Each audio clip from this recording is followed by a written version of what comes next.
Govind Gomashe culture and agriculture या चॅनलमध्ये आपलं स्वागत आहे। आज आपण हळदीचं अर्थकारण आणि येणारं वर्षीचं पीक याबद्दल या ठिकाणी चर्चा करणार आहोत। या ठिकाणी हे माझं 5 एकरचं क्षेत्रफळ आहे। मी शेतकरी असून छोटा बियाण्याचा व्यापारसुद्धा या ठिकाणी करतो। तुम्हाला या वर्षीचं जे बियाणं ऐकले प्रत्येक शेतकरी म्हणायला की यावर्षी दुप्पट क्षेत्रफळ झालं, दुप्पट क्षेत्रफळ झालं। दुप्पट क्षेत्रफळ होत नसते। दुप्पट क्षेत्रफळ होणं म्हणजे एका गावामध्ये एक 500 एकर हळदीचे क्षेत्रफळ असेल तर ते 1000 होणं त्याला दुप्पट म्हणतात। असं कुठेही दुप्पट क्षेत्रफळ होत नसते कोण्याही पिकाचं। म्हणून मी तुम्हाला सांगतो, आता ही हळद अजून उगवायची राहिलेली आहे, पाऊससुद्धा पडणं बाकी आहे। यावर्षी जे बियाणं ऐकले तामिळनाडूहून आपल्या भागामध्ये आलेलं आहे ते बियाणं एक 25 टनाच्या सर्वसाधारण 30 टनाच्या गाड्या एक 100 गाडी ऐकलेलं आहे आणि 100 गाडीचं क्षेत्रफळ होते, लावगड क्षेत्र होते 3000 एकर।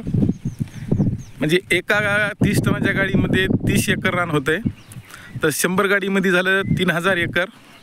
3000 एकरचं जर उत्पादन धरलं तर त्याचं उत्पादन होते एकरी 30 क्विंटल झालं सर्वसाधारण।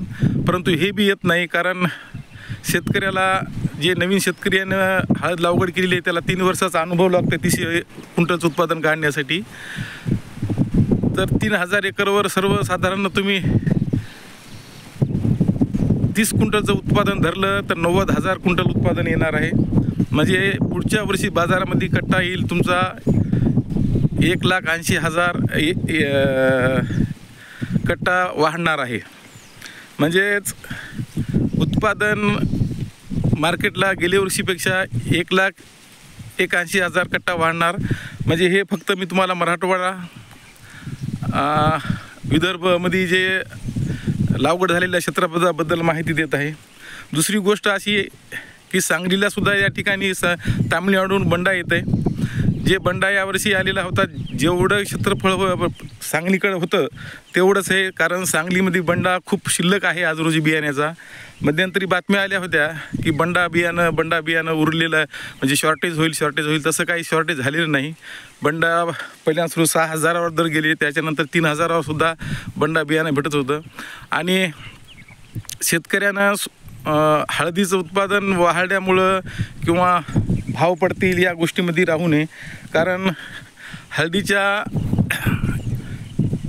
उत्पादनामध्ये आणि बाकीच्या उत्पादनामध्ये सोयाबीन, कापूस याच्यामध्ये नक्कीच शेतकऱ्याला फायदा होणार आहे। तुम्हाला सांगायचं म्हणजे तुम्ही एकरी सर्वसाधारण ठिबकसह सगळा खर्च काढण्यासकट बॉयलिंग सगळं खर्च धरला तर 75,000 रुपये खर्च जाते सर्वसाधारण। आणि तुमची हळद जरी 10,000 रुपये जरी करता विकली तर तुम्हाला 30 क्विंटलचं उत्पादन झालं तर 3 लाख रुपयाचं उत्पादन होते। 2 एकर हळद असेल तर 1.5 लाख रुपये खर्च जाईल तुमचा, तर तुम्हाला 5-5.5 लाख रुपये सहज उरतात। त्यामुळे शेतकऱ्यांनी कोणीही कचून जाऊ नये। आज रोजी मार्केटमध्ये शेतकऱ्याकडं माल फक्त 5% शेतकऱ्याकडे माल राहिलेला आहे, जे की प्रत्येक गावामध्ये 5% शेतकरी सधन असतात। बाकीच्या शेतकऱ्याला माल झाल्या त्या ठिकाणी विकावं लागते आणि तो विकला बी त्यांनी। आणि जे 5% शेतकरी राहिलेले आहेत त्यांना माझी विनंती आहे की आपण टप्प्याटप्प्यानं माल विका किंवा मार्केटला माल नेऊ नका। आणि व्यापारीपाशीसुद्धा आज 15,000 ते 16,000 रुपयाचा स्टॉक आहे, त्यांना कमी दरामध्ये विकू वाटत झाले। हे सगळा माल भांडवलदारापाशी गेल्यामुळं हळदीचं दर कमी होतील असा माझा तरी स्वतःचा अंदाज नाही। परंतु एक्सपोर्ट असेल, त्याच्यामध्ये मार्केटमध्ये पैशाची चालचलन असेल, त्या सर्व गोष्टी डिपेंड करतात। पुन्हा येणाऱ्या ऑगस्टपर्यंत क्लायमेट वातावरण कसं राहते, वातावरण पाऊस पाणी जर चांगला झाला तर साहजिकच त्या ठिकाणी थोडा प्रेशर व्यापाऱ्याच्या मनात, शेतकऱ्याच्या मनात येते, उत्पादनात थोडी वाढ होती. आता या ठिकाणी हे 5 एकरचं क्षेत्रफळ हळद निघाली नाही आणि ती तिकडं समोर एका शेतकऱ्यानं माझ्या शेजारी टाकलेली ती हळद त्यानं तुषारवर लावू तिचं जर्मिनेशन केलेलं आहे. अशी परिस्थिती सध्या पुऱ्या या मराठवाडा आणि विदर्भातली आहे. त्यामुळे येणारं उत्पादन असं काही येणारं नाही.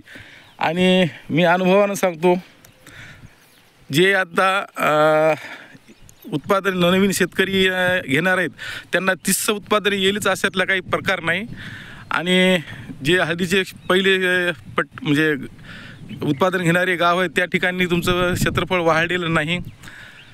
माझ्या यूट्यूब चॅनलला सबस्क्राईब करा. मी हे तुम्हाला बघा ह्या हळदीला टाकून 20 दिवस झाले तर अजून बी पाणी नाही, उगवून शक्ती नाही. मग आता हे बेनमधात नाचले काय चांगलं आहे हे सुद्धा आपल्याला कळायला वाव नाही. म्हणून